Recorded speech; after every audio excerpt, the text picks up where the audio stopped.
every day, Lord, shine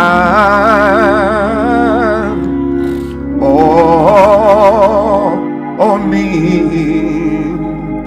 Let the light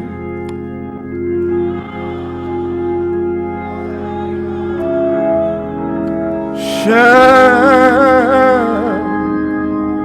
Oh, Lord, shine on me.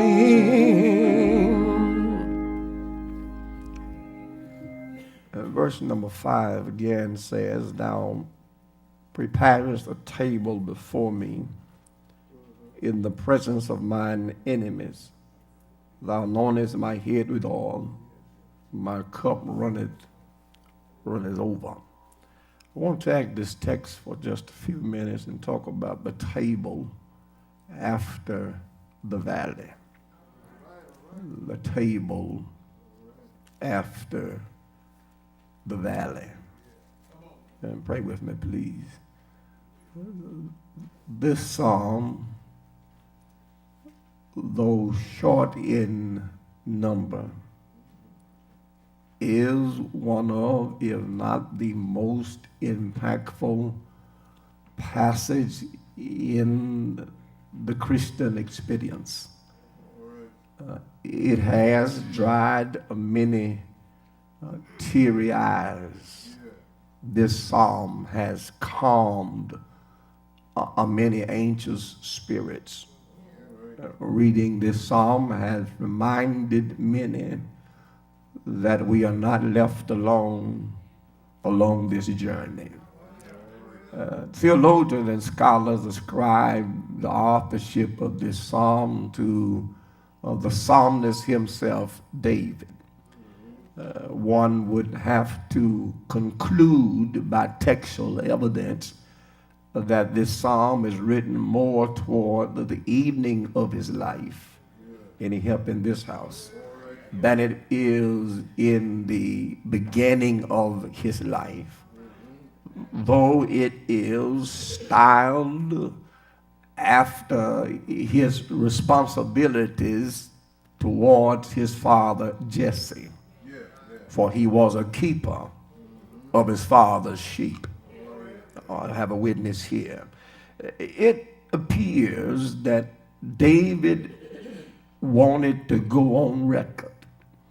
For anybody who would look at his life autobiographically, to make sure that he would not be given credit for all the great things that happened to him. He opens up the psalm and says, "The Lord is my shepherd. I shall not want." It was said that a little girl was reciting this psalm, and she said, "The Lord is my shepherd. I have all that I need." I thought somebody would have said amen. And this relationship here, it brings forth an intimate relationship between the Lord and his children. David says here in this psalm, first of all, he declares that the Lord will provide for us. He is our shepherd, and we shall not want.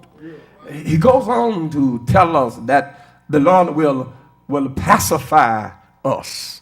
He will calm us in the midst of things that are going on in our lives. Just the mention of his name, yes, sometimes causes trouble to come quickly to an end.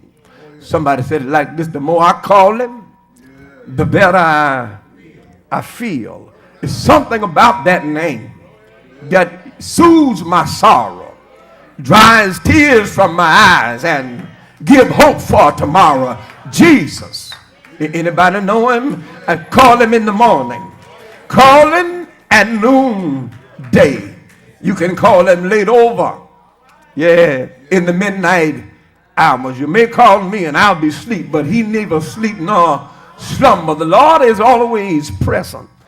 And so he makes it clear that that when trouble comes, when trouble comes, he said that he'll pacify me. The Lord, he said, will preserve you. Then he will pilot you. Yeah, he said he leadeth me in the path of righteousness because his name is at stake. Don't catch that on the way home. It's not about me, what God does all this stuff for me. His name is at stake. And I'm glad that he's a stakeholder in my life, because my life would not be what it is without God on my side. It was a song that said, if the Lord had not been on our side, somebody tell me, yeah, where would I be? And so he moves in talking about protection in verse 4. See, what had happened was in that day, the shepherd would start out with the sheep at home base. In the wintertime, he would keep them down on the lower plateau, and they would be sheltered from the winter. But when spring would come, it would be time then to carry them from the low plateau towards the high mountains where the lush grass would be growing.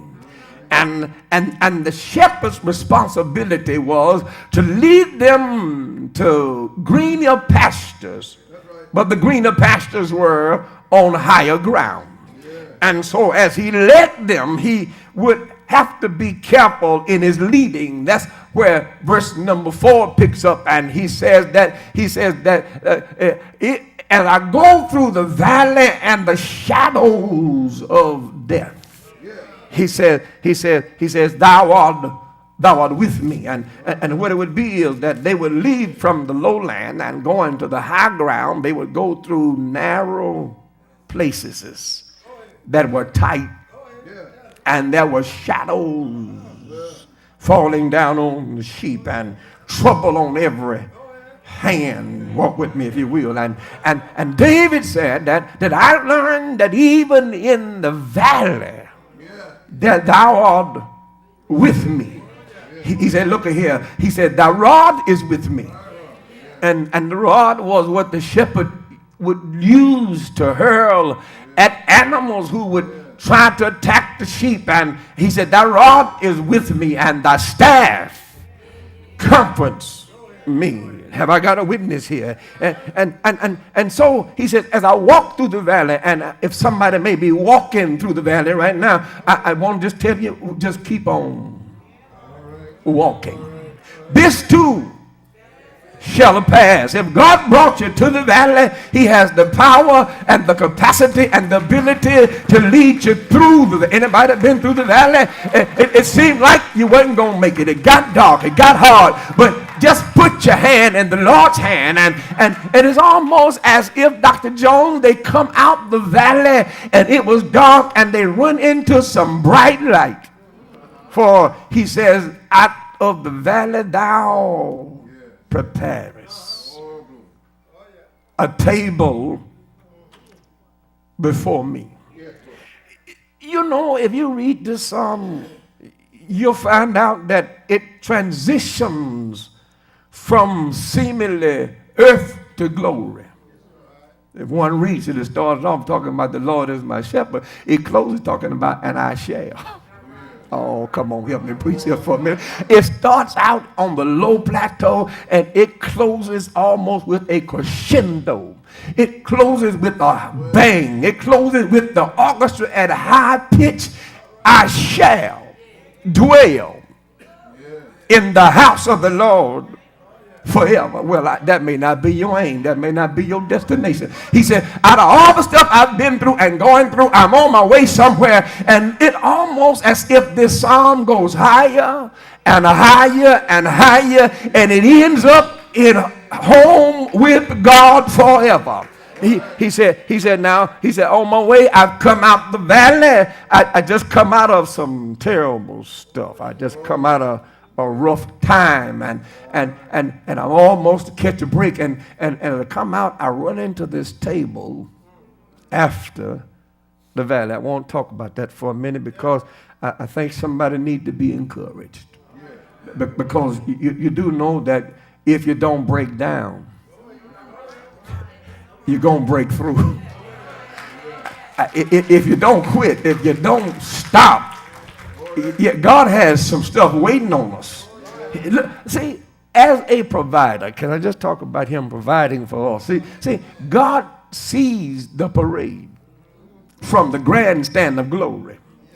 That gives him the ability, because he does not live in time, to peep in time and see our beginning, our existence now, and know our end, and then strategically place along our journey that which we need when we arrive at that destination. That's called provisions. It's like the man who buys groceries on Monday because they know he got to eat all week long. He provides what he needs. He sees beforehand and then has the ability and the wherewithal to supply us with what we need, so when we get wherever we are, we have exactly what we need. That's a provider. And so God, in his infinite wisdom, knew what I would need today. And he provided that in eternity before I ever got here. See, what you got to learn how to do sometimes is to walk where God has ordered. Because the steps of a good man are ordered by the Lord. And sometimes your blessings are not short. Sometimes you're out of position. I'm going to say that again.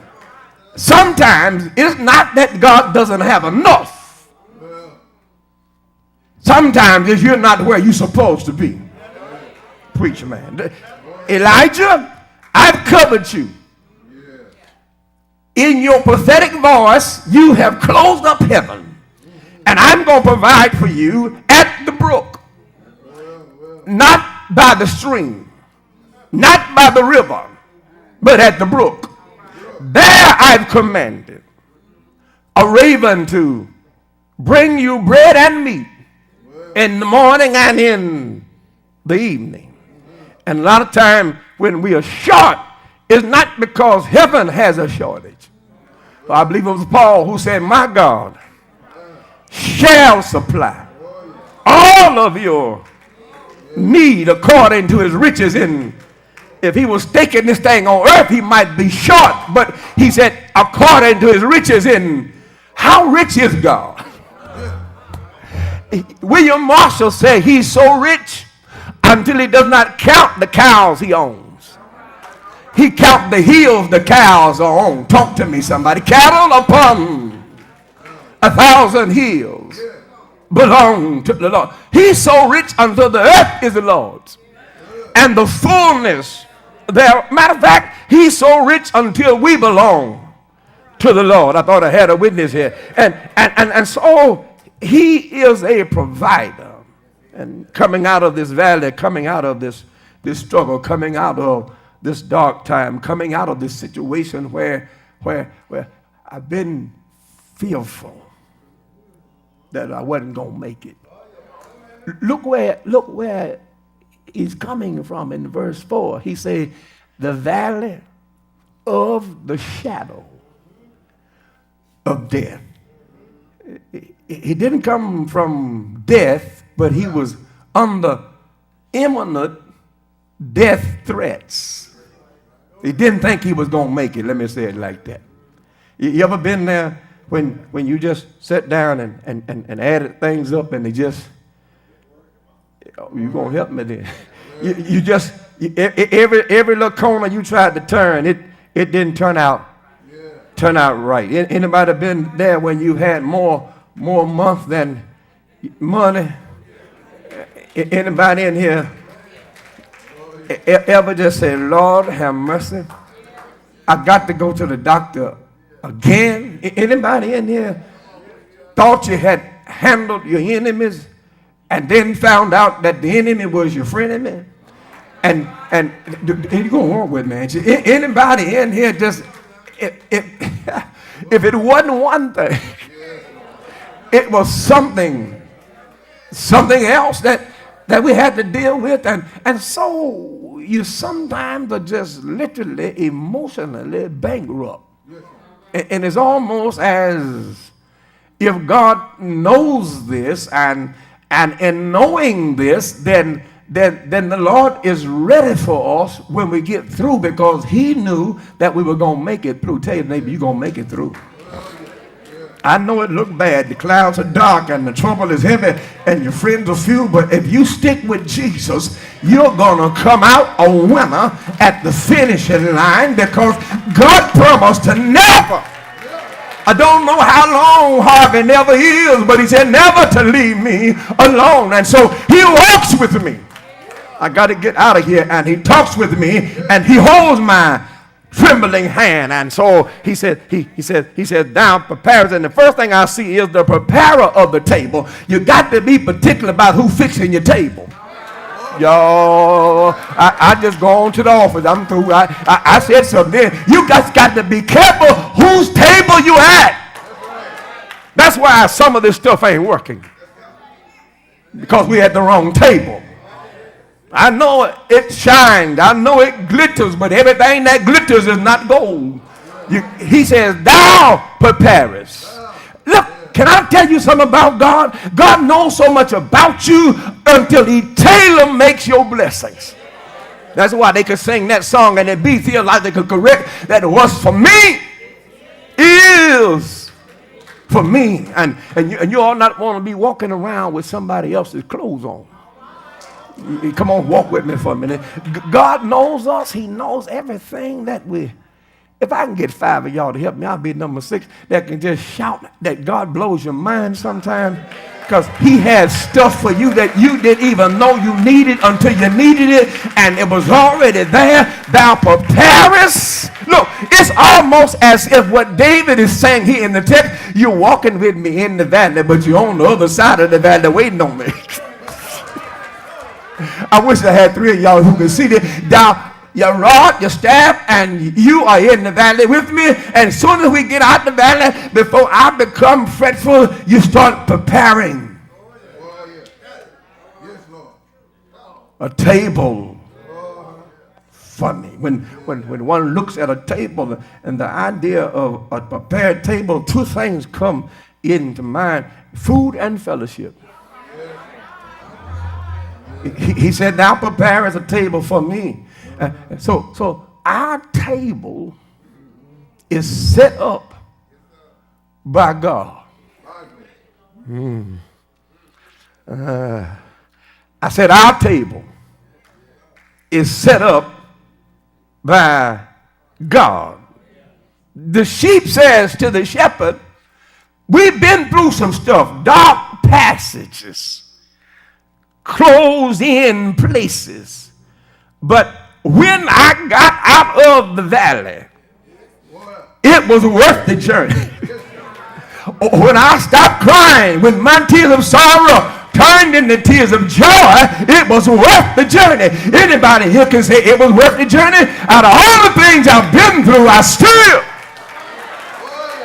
Oh, you're going to make me shout by myself, I see. I still got joy. Out of all the stuff I've gone through, I still got joy. He says, thou preparest. You keep on preparing a table for me. So the preparer is God. And just whatever you do, check your table. You know, we go out to eat, and I'm yet to figure this method to the madness of seating people in restaurants, because it's almost as if they always want to seat us on a corner near the kitchen where folk gonna be passing by your head with trays and all this stuff, and so when we come into the restaurant, the first thing I declare to my wife, and she declares back to me, that we ain't sitting certain places. Now, it's open seating, no reservations, but we ain't gonna pay and beg. And so, you know, they I don't know. I really want, I'm trying to figure this out. As soon as I do, I'm going to do a study on it. Because I really would hate to even suggest that they taking me there because of the hue of my skin. I really strongly would hate to suggest that that's why they're trying to seat me in the rear of the restaurant. But, you know, I think that my money is green and it's green enough to sit up front where I want to sit. And so I want to sit in a choice place. I have to deal with that, Brother Alford, when I go to a restaurant. But when I go to God, the best seat in the house already got my name on it, reserved for me. Anybody gonna talk to me here? That you walk in the stuff that you didn't even know existed, that God has folk chasing you down to bless you. You ambushed by goodness and graciousness. Grace woke us up this morning. We went to sleep last night. We really didn't know. We hoped, but we didn't know. We asked, but we didn't know. Then we slept all night like dead folk. And then early this morning, Grace was on patrol, stopped by our address and woke us up. And so he prepares a table. Now, second thing I see in the text, let's not keep us too long, is the place of the preparation. He says, thou preparest a table for me, not in some back room where only I know what's being done for me. He said, thou preparest a table for me in the presence of my enemies. Let me see if I can paint this picture. Here they are. They've arrived on the high plateau. And the grass is lush. And the grass is green. And it is flourished. And it tastes sweet to the nibbling of the sheep. But lurking on the horizon are the cougars and the wolves, just waiting for a sheep to stray from the protection of the shepherd, that it may pounce down on it and devour it. And so these sheep now, they are eating all of this green lush grass that they had to travel up on the high echelons. See, some of y'all want to just stay on fast food. And God want to take you to some wholesome food. He want to take you to some places you ain't never been. Give you some stuff that you never envisioned that you would possess on this side of the river. He want to carry you somewhere. But see, the higher the level, the more clever the devil. Y'all didn't get it. I said the higher. Look, he'll carry you up to a higher altitude. But you got to understand that the tricks and the traps and the treachery of the enemy becomes more subtle. And so the sheep can sense that there's trouble. One thing I've learned about my dog is that my dog senses are more keener than mine. He will go to alert status on stuff that I don't even hear.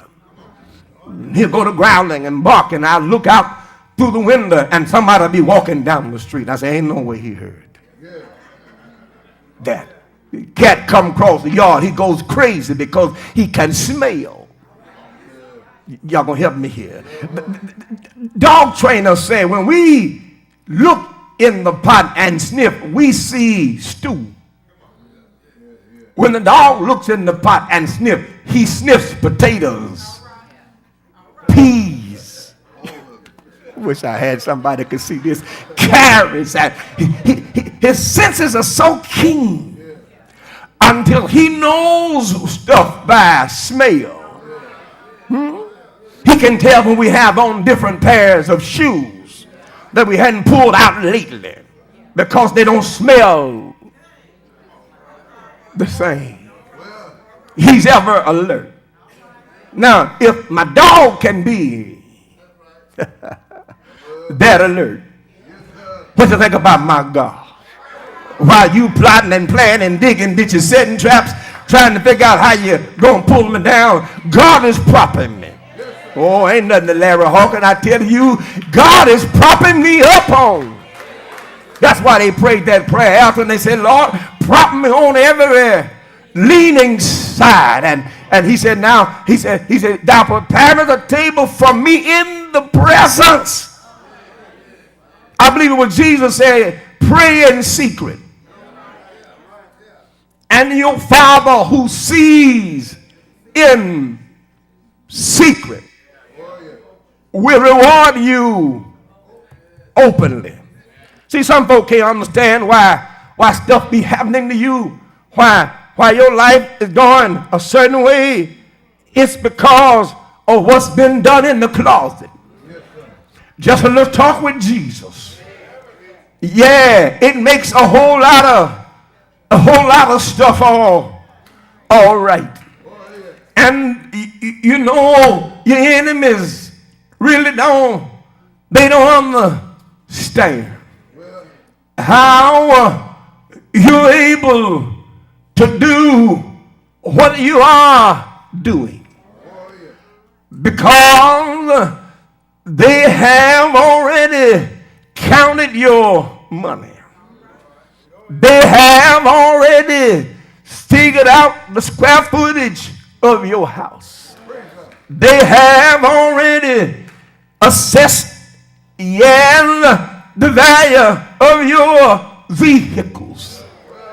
And they have determined, yes, Lord, the ordering of your garments.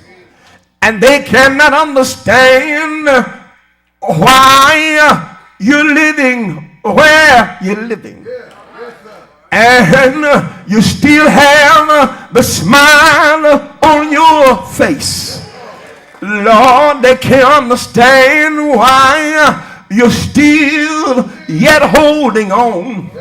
And it seems like everything around is falling apart. But I come today to tell you it's because of whose table I'm at. David said, thou preparest a table for me in the presence of mine enemies. Do you hear me? And the third and final thing I see in the text is the person, yes, Lord, that the table has been prepared for. Listen, my dear, as I go to my seat here this morning, the Bible says that if you delight yourself in the Lord, He will want to do and give you the desire of your heart. What you saying, Larry? I'm saying if you let the Lord lead you and let Him guide you, He has power to overcome whatever that gets in your way. If you hold on to God's unchanging hand, He will want to do it. He'll bring you out all right. And so David said, I'm not going to fret because of evildoers, nor am I going to be worried, yes, Lord, about the workers of iniquity, because I've been watching them and they've been falling like flies, because the Lord shall soon cut them down. Do you hear me? And they'll wither away. If you come to the table, you find that it's already set. What's on the table, Larry? Grace and mercy is on the table that the Lord sets up for me. His grace and His mercy keep me moving. Favor is on the table that the Lord sets up for me. I found out that the Lord, He will only do it. He'll favor you. Yes, He will. The enemy will mean it for good, for bad, but the Lord turned bad situations into blessing. I know what I'm talking about. My life is better because I didn't get bitter while I was in the battle. I kept on telling myself, you ought to go and shout now, man, because the battle is the Lord. voice. Anybody know that while you worrying about it, God has already done worked it out. While you fretting about it, the Lord had already turned it around. Do I have anybody in the house who knows that he works the midnight shift while you're sleeping and slumbering? It's the Lord who's guarding you. It's the Lord who's watching over you.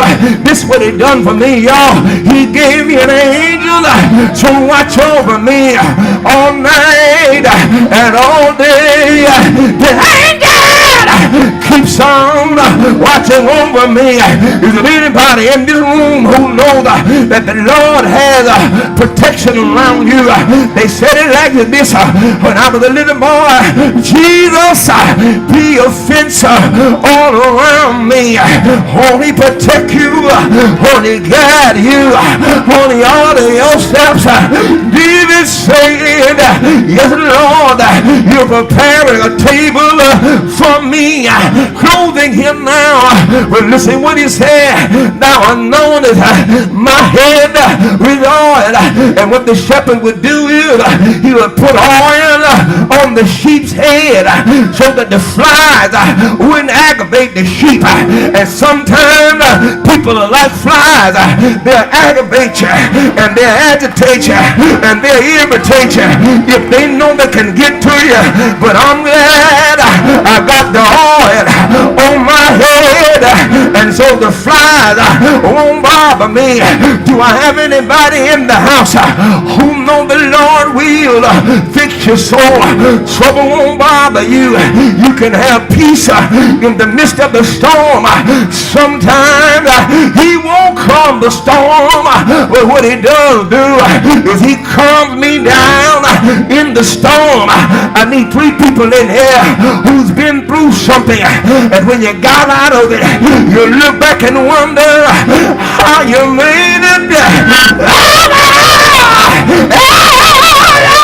Ain't he all right? He said, you anoint my head with oil so lies won't bother me. Innuendos won't bother me.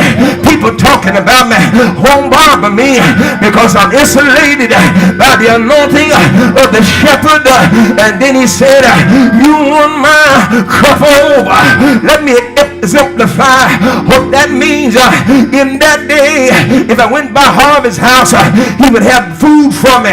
He'd wash my feet because of the dusty roads, and he would sit me down and tell me you're welcome.